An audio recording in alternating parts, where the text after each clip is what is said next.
Today I want to show you how to crochet these fingerless gloves, and I will show you the whole process from start to finish.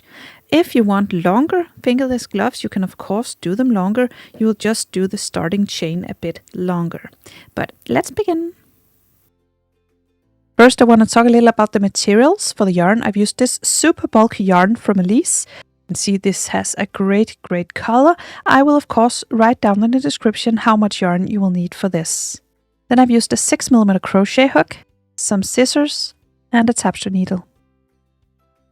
We begin with a slip knot. And then we make some chains. For this stitch you don't have to have an even or uneven number of chains. You just chain the number that fits your need. I will chain 16 for this.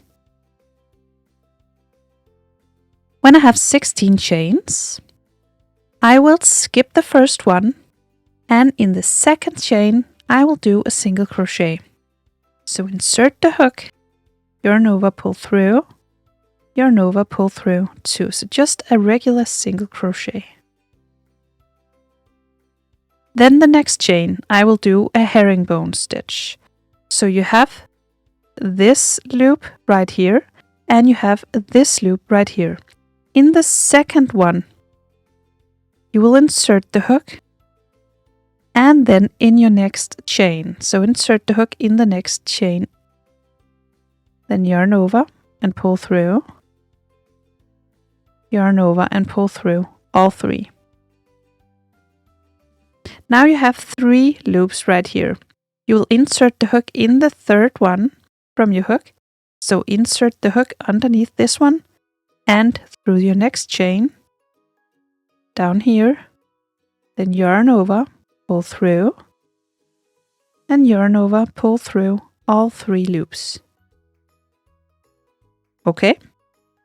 And then pull through this third one, insert the hook underneath the third one, and then in your next chain, yarn over and pull through, pull up a loop, yarn over, pull through all 3 loops. And it's pretty important to keep this loose, since these one will define the stitches. So insert the hook in the third one, in the next chain, then yarn over and pull through, and then pull up a loop so you keep it loose, and then yarn over and pull through all 3. And then you just continue like this all the way across. So now we have our first row. Now we will chain 1 to turn. And this will now be the front of our work. So when we turn it, we now have the back side facing us, and this will be the front. For the herringbone stitch, we will always insert the hook from the front. So we will actually be inserting the hook from the front side. Now we will skip the turning chain, and then we will insert the hook in the second chain, in the second stitch. We will bring the yarn in front, and then we will insert the hook from behind, so from the front, and underneath the stitch, like so. And we will also take this loop down here, so the third loop as well. So through all 3 loops, and then we will grab the yarn and pull through, pull it up, just pull it up a bit so we keep it loose, and then grab the yarn and pull through. So that's the first stitch. Now we will continue. See the back side here, you have this loop. We will insert the hook into this loop, and then we will insert the hook from behind in the next stitch through all 3 loops. So you have these 3 as well. Then we grab the yarn, pull through, and pull up a loop. So you have 3 loops on the hook. Then yarn over and pull through all of them. And then again, turn it, insert the hook in this loop, and in the next stitch, through all 3, 1, 2, 3, Then grab the yarn, pull it through, and pull it all the way up. Just give it a good pull. Yarn over, and pull through all 3. And you see the stitches becoming on the back side. It's pretty beautiful. Then insert the hook in this one, and then in the next stitch through all 3 loops. Grab the yarn, pull through, pull up a loop. So you have your 3 loops.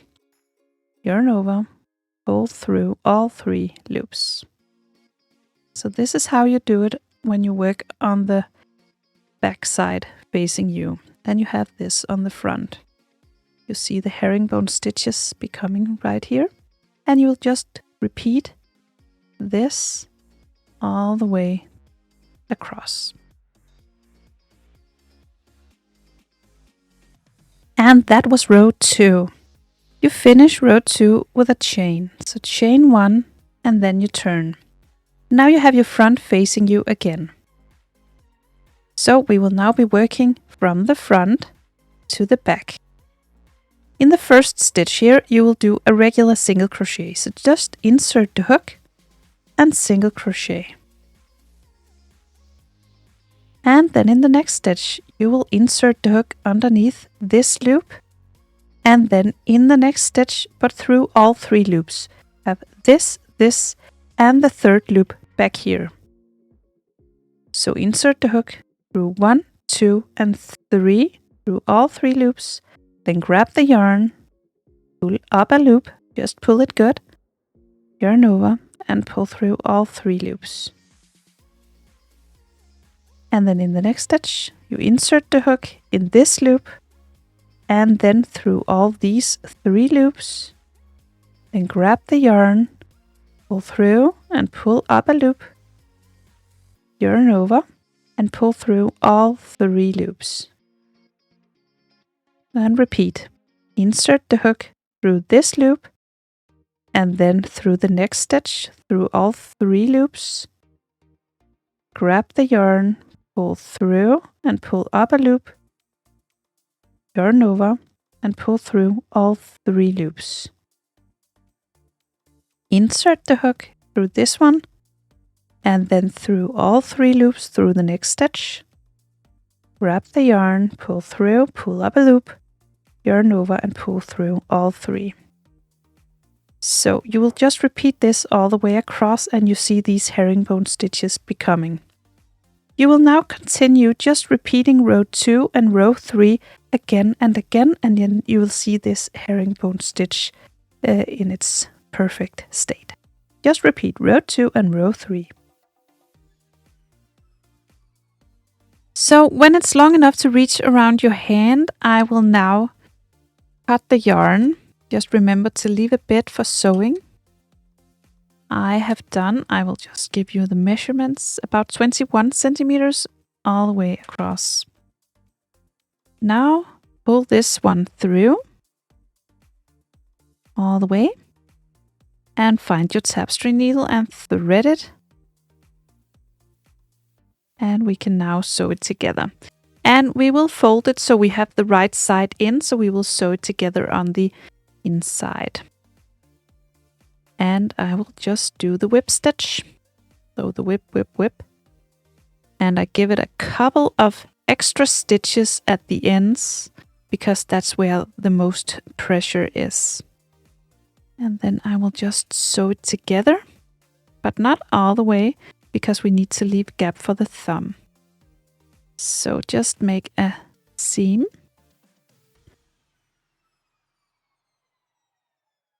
And I will stop here. So I did, how much? 3 centimeters. And then I will just lead this through some stitches. I won't weave it in. I will just take it under some of these stitches a bit further down, about 5 centimeters gap right here. And then I will continue sewing. So this will be the gap for my thumb for about 5 centimeters. And then I sew the rest of it together.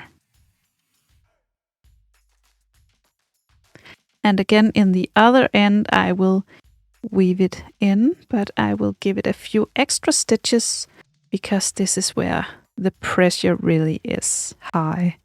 So now weave in this end, go through these stitches and just back and forth. And then you can cut the yarn. Then you turn it around and you're done. Then you can wear it and make another one. And they are so cute. And that's it. I hope you found this tutorial easy to follow. If you did, please press thumbs up and subscribe to my channel. I hope to see you again soon. Bye.